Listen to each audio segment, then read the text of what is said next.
Friday here, formerly Orlando. It's dry right now, but we're looking at the weather, and it looks like it's going to start coming in here in about 30 minutes. It is Florida, so it is dynamic. It can be rainy 20 feet over there and not rain over here, but the way that it's looking, it looks like we're definitely going to be encountering it.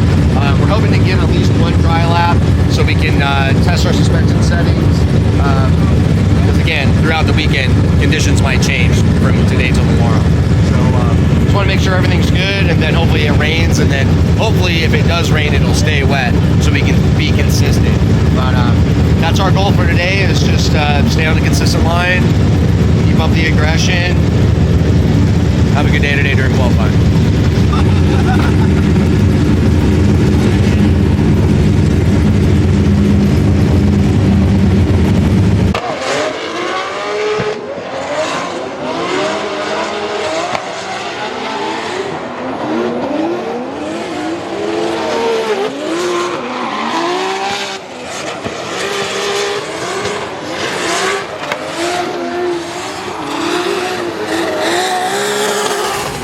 Alright, we just got done with first part of practice. When we went out there, we had a little connectivity issue with our drive-by-wire throttle body.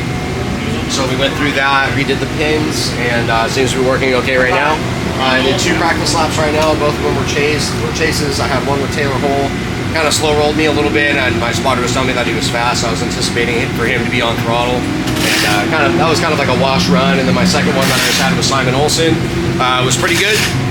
Car feels pretty, the track temperatures are definitely making a difference today, but overall, I mean, the engine performance, car is really, really well. It's predictable. Braking performance is really good. I just got to get in my zone. I'm going to try, we only have about 15 minutes left of practice today.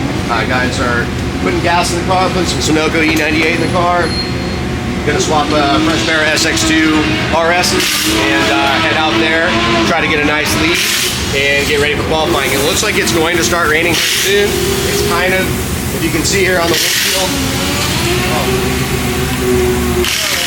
it's kind of a light dusting. So either that means it's not gonna rain or it's gonna start pouring. So. I got 15 bullets in this gun. And I swear if you don't start talking to me, I'm gonna fill your lying ass full of some hot shit. Now what's up?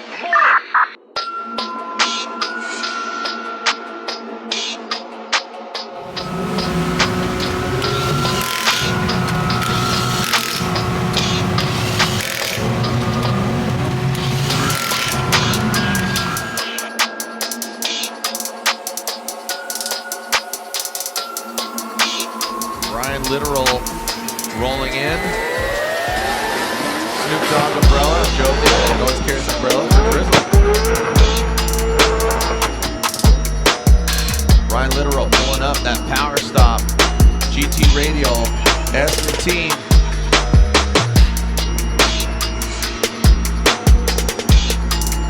All right, Jared, we are doing sight laps, but it sounds like Ryan Literal is skipping his little test run here in the rain, so just go for it. Yeah, and Ryan Literal, that first Ryan Literal fashion, baby. He wants to go for it. He slides on in, not in the DMs, but into the wall as Ryan Literal. Massive angle there, comes down, and then it's a massive angle from Literal. Look at that, just going for it. Absolutely. Ryan, the lightning, and Ryan Literal. Look at that. Down a solid run.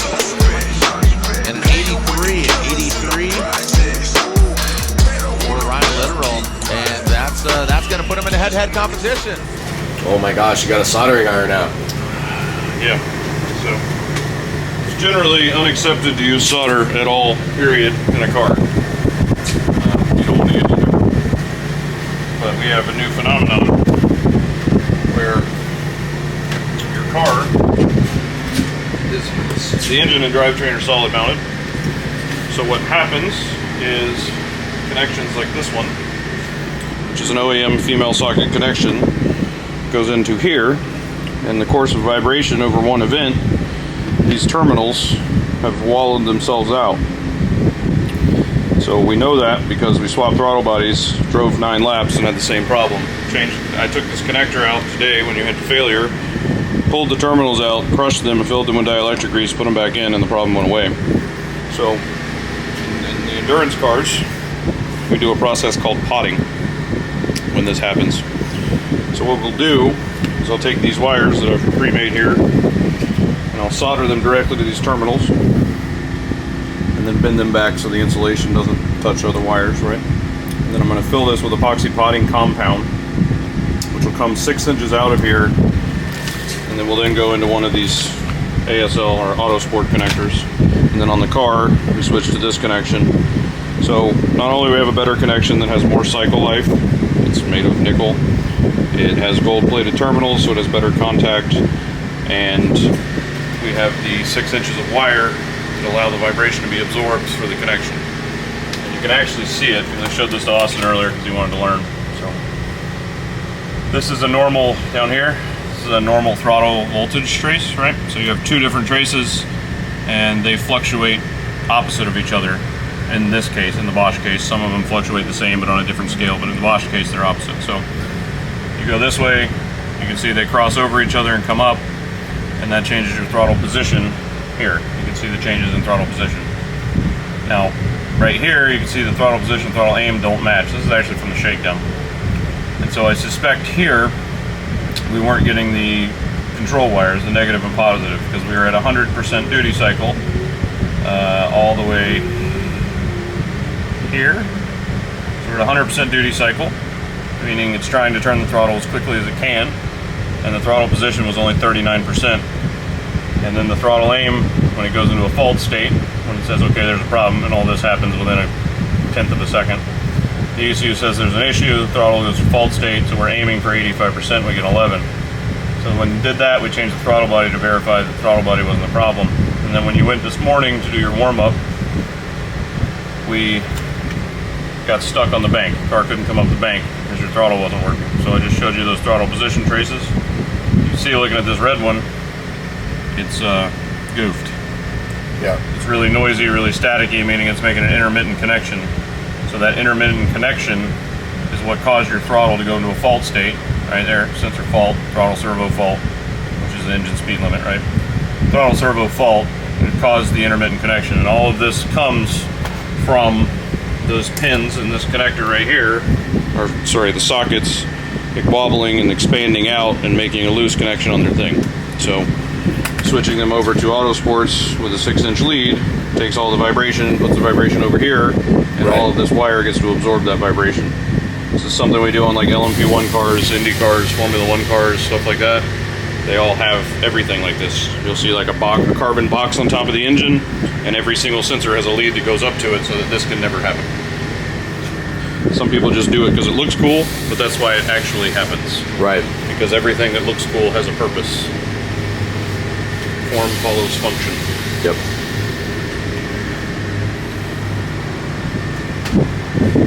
Force, right? We don't want to damage our wire. Oh.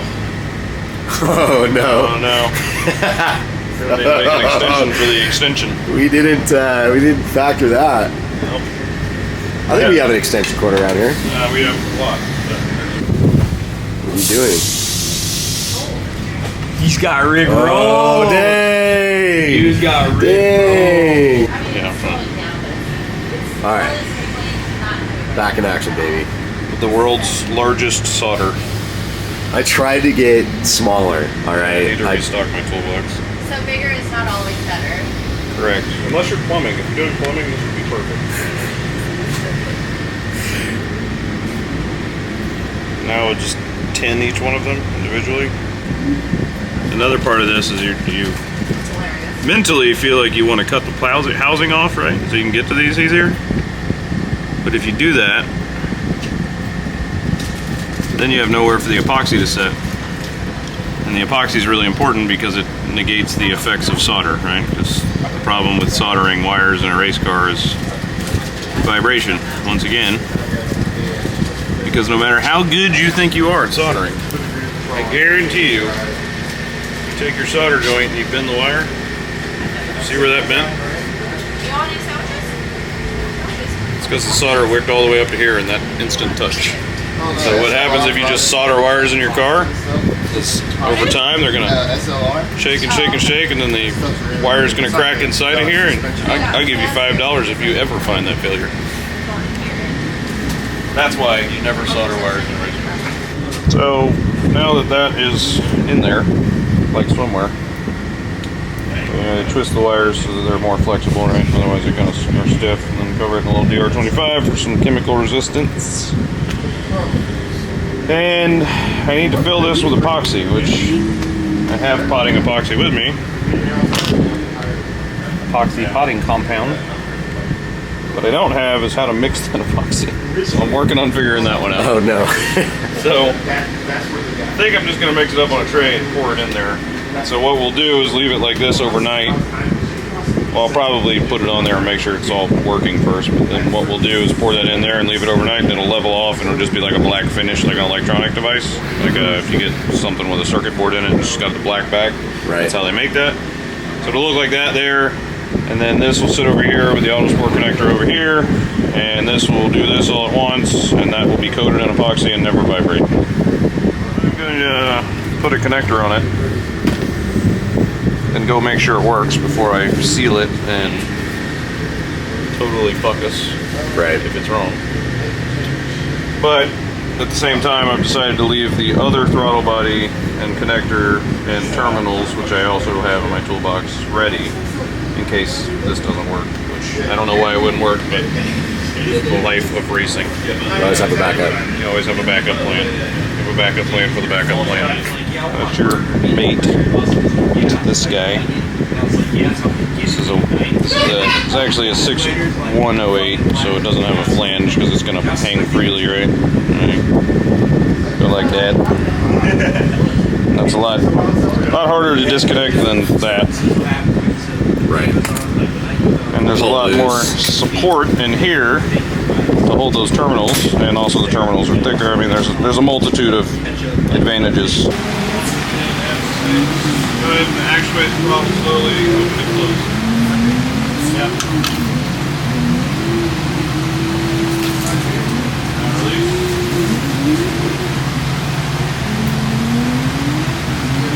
Stop. I would say. Okay, do it again. Now release it again. Now pretend like you're a race car driver.